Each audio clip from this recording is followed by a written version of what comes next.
ವಿಧಿ ಅಯ್ಯೋ, ರೋಡಲ್ಲಿ ಅವ್ರ ಪಾಡ್ಗೋರು ಹೋಗ್ತಿರೋರನ್ನ ಕರೆಯೋದು, ಕರೆದು ಅವ್ರ ಕೈಗೆ ಕೋಲ್ನ ಕೊಡೋದು, ಕೊಟ್ಬಿಟ್ಟು ನಮಗೆ ಹೊಡೀರಿ ಅನ್ನೋದು.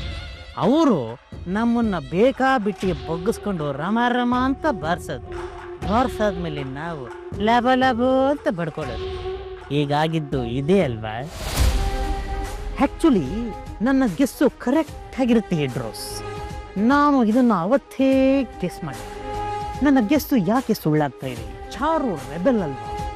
ಆದರೂ ಅವಳ ಮಗನ ಯಾಕೆ ಅವಳು ತೆಗೆಸ್ತೀನಿ ಅಂತ ಒಪ್ಕೊಂಡ್ಲು ಅನ್ನೋ ಒಂದು ಡೌಟು ನನಗವತ್ತೇ ರೈಸ್ ಆಗಿತ್ತು. ಚಾರು ಯಾವತ್ತಿದ್ರು ಚಾರು ಮೇಲೆ ವಾರ ಮಾಡಿದ್ರು ಬದಲಾಗದಿರೋ ಕ್ಯಾರೆಕ್ಟ್ರು ಚಾರು.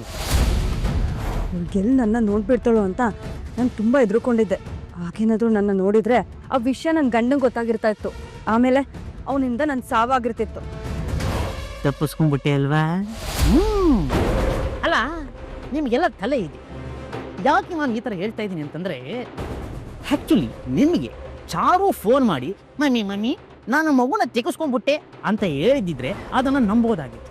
ಆದರೆ ನಿಮಗೆ ಫೋನ್ ಮಾಡಿ ಹೇಳಿದ್ದು ರಾಮಾಚಾರಿ. ಅವನು ಮಾತನ್ನ ನಂಬಿಕೊಂಡು ನೀವು ಈ ರೇಂಜ್ಗೆ ಸೆಲೆಬ್ರೇಟ್ ಮಾಡಿಬಿಟ್ರಲ್ಲ.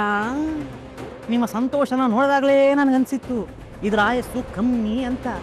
ಅದಂಗೆ ಆಯ್ತು. ಏನೋ ನಾ ಹೇಳ್ತಾರೆ ಸರಿಯಾಗಿಲ್ವಾ? ಕೋಪ ಮಾಡ್ಕೊಂಬೇಡಿ ಎಡ್ರೋಸ್. ಅಲ್ಲ, ಚಾರು ಕೊಟ್ಟೋಗಿರೋ ಮಾಂಜಾಗಿ ಈ ರೇಂಜ್ಗೆ ಸೈಲೆಂಟ್ ಆಗ್ಬಿಟ್ಟಿದ್ದೀರಲ್ಲ. ಪ್ರಪ್ರಥಮ ಬಾರಿಗೆ ಲೇಡಿ ವಿಲನ್ ತಾಯಿ ಮುಖಕ್ಕೆ ಬಾರಿಸಿದ ಹೀರೋಯಿನ್. ಏಟು ತಿಂದಿರೋದು ನೀವಾದ್ರೂ ಮೊದಲನೇ ಬಾರಿಗೆ ಏಟು ತಿಂದಿರೋ ರೆಕಾರ್ಡು ನಿಮ್ದೆ. ಖುಷಿ ಬಿಡಿ. ಬಾಯ್ ಮುಚ್ತೀಯಾ? ಹೌದು, ನಾವು ಪಾಪದವರು ನಮ್ಮ ಬಾಯಿನ ಮುಚ್ಚಿಸ್ಬಿಡ್ತೀವಿ. ಆದರೆ ನಿಮ್ಮ ಮಗಳು ಚಾರು ಬಾಯಿ ಮುಚ್ತಾಳ? ನಿಮ್ಮ ಮಳಿಯ ರಾಮಾಚಾರಿ ಅವನ ಬಾಯಿ ಮುಚ್ತಾನ? ಅಲ್ಲ ಎಡ್ರೋಸ್, ನೀವು ಇಷ್ಟನ್ನೆಲ್ಲ ಮಾಡಿದ್ದು ಯಾಕೆ? ನಿಮ್ಮ ಮಗಳು ಚಾರು, ನಿಮ್ಮ ಮಳಿಯ ರಾಮಾಚಾರಿಗೆ ನಿಮ್ಮ ಯಜಮಾನರ ಸಪೋರ್ಟ್ ಸಿಗಬಾರ್ದು. ನಿಮ್ಮ ಯಜಮಾನರನ್ನ ಬಚಾವ್ ಮಾಡೋದಕ್ಕೋಸ್ಕರ ಚಾರು ಏನು ಬೇಕಾದ್ರೂ ಮಾಡ್ತಾಳೆ ಅಂತ ತಾನೆ. ಆದರೆ ಚಾರು ನೀವ್ ಹೇಳಿದನ್ನೆಲ್ಲ ಕೇಳ್ಬಿಡ್ಲ? ಅವರು ಇಲ್ಲಿ ಬಂದು ಮಾಡಿದ್ದೇನು, ಹೇಳಿ ಹೋಗಿದ್ದೇನು, ಎಲ್ಲನೂ ಝೀರೋಯಿಂದ ಶುರು ಮಾಡಿ ನಿಮ್ಮನ್ನು ಝೀರೋ ಮಾಡ್ತೀನಿ ಅಂತ ಚಾಲೆಂಜ್ ಹಾಕಿ ಆವಾಜ್ ಹಾಕಿ ಹೋಗಲ್ಲ. ಈಗ ನೀವೇನ್ ಮಾಡ್ತೀರಾ? ನಮ್ಮ ಮನೆ ಬಾಳೆ ಏನ್ ಚೆನ್ನಾಗಿ ಬೆಳೆದಿದೆ. ಇದರಲ್ಲಿ ಒಂದು ಫೋಟೋ ತೆಗೆದು ನನ್ನ ಸ್ಟೇಟಸ್ ಹಾಕ್ಬಿಡ್ತೀರಿ, ನಮ್ಮ ಮನೆಯ ಬಾಳೆ ಅಂತ.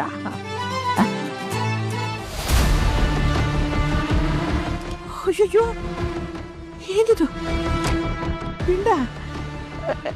ರಾಮಾಚಾರಿ, ಮುರಾರಿ ಎಲ್ಲಿದ್ರು? ಬರೋ ಬೇಗ.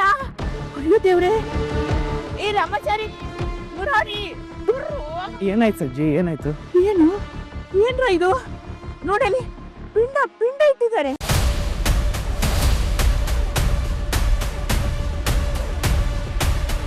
ಅಯ್ಯೋ ದೇವ್ರೆ, ಯಾರು ಇಂಥ ಕೆಲಸ ಮಾಡಿರೋದು?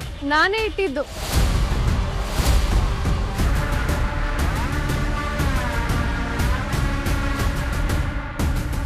ಅದಕ್ಕೆ ನೀವಾ?